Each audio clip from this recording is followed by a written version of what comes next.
एक अच्छे चरित्र का निर्माण हजारों बार ठोकरें खाने के बाद ही होता है।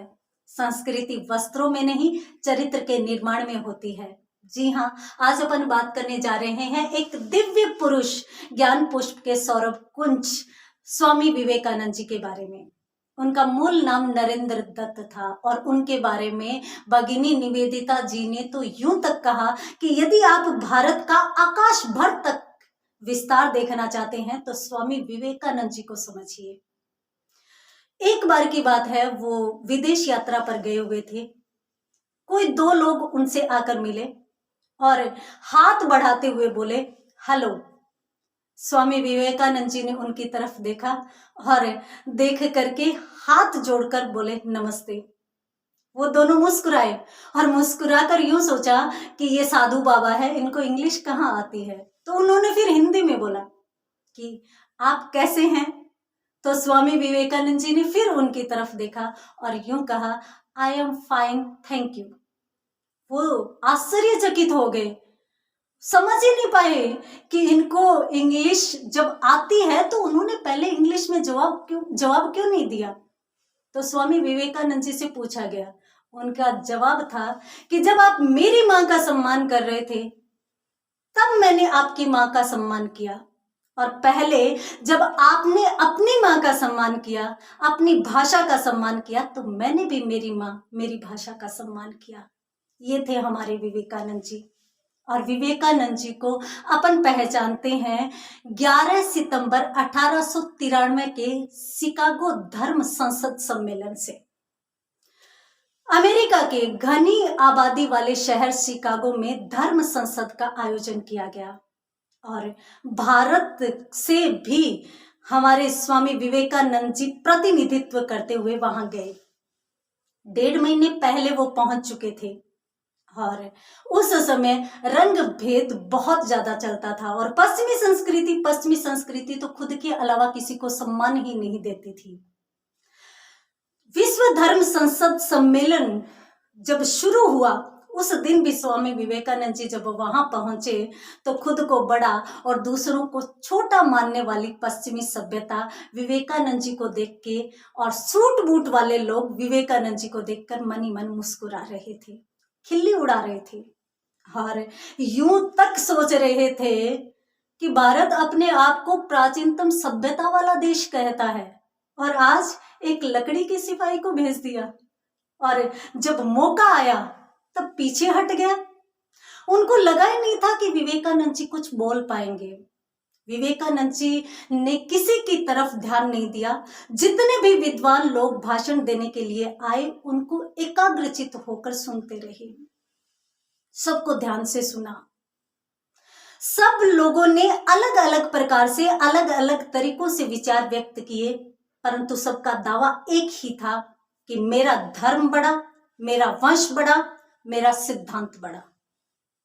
स्वामी विवेकानंद जी ने सबको ध्यान से सुना और बाद में जब विवेकानंद जी का नाम पुकारा गया तो वो मंच की ओर बढ़े और वहां पर स्वामी विवेकानंद जी अकेले मंच की तरफ नहीं बढ़े, वो भारत की सनातन संस्कृति और लाखों वर्षों का इतिहास लेकर आगे बढ़े।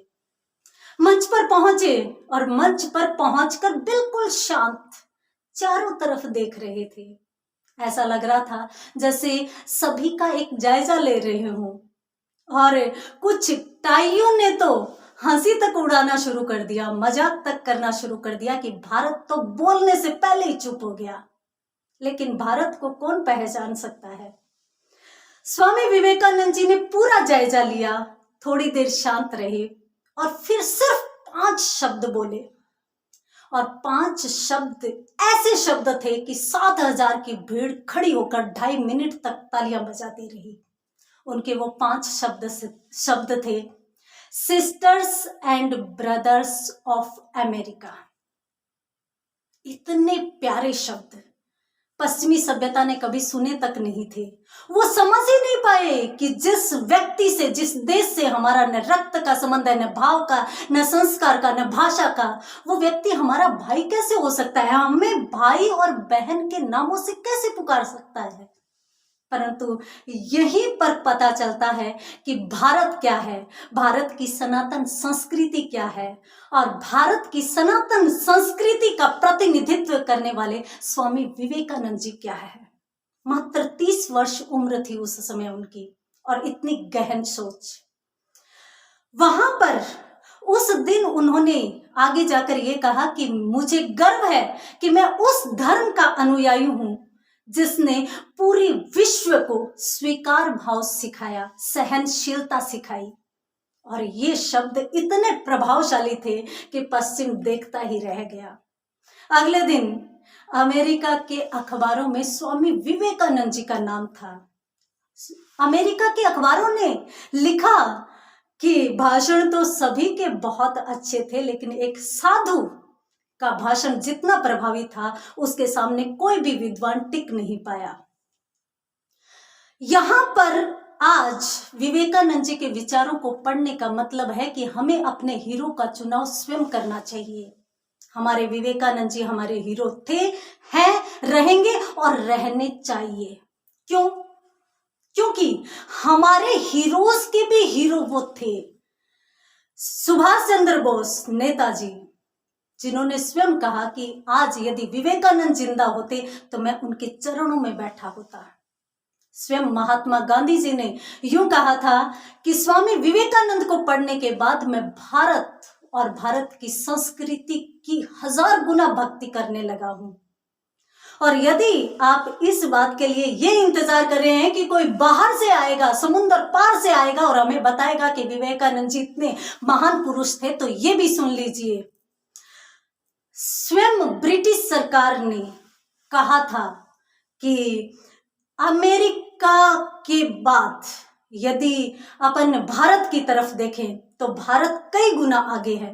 ब्रिटिश आतताइयों ने भी ये बात कही थी कि हिंदुस्तान में क्रांति जो लोग कर रहे थे उन सेनानियों को हमने पकड़ा तो उनके पास भी विवेकानंद जी के चित्र मिले थे, उनकी किताबें मिली थी, उनके विचार मिले थे।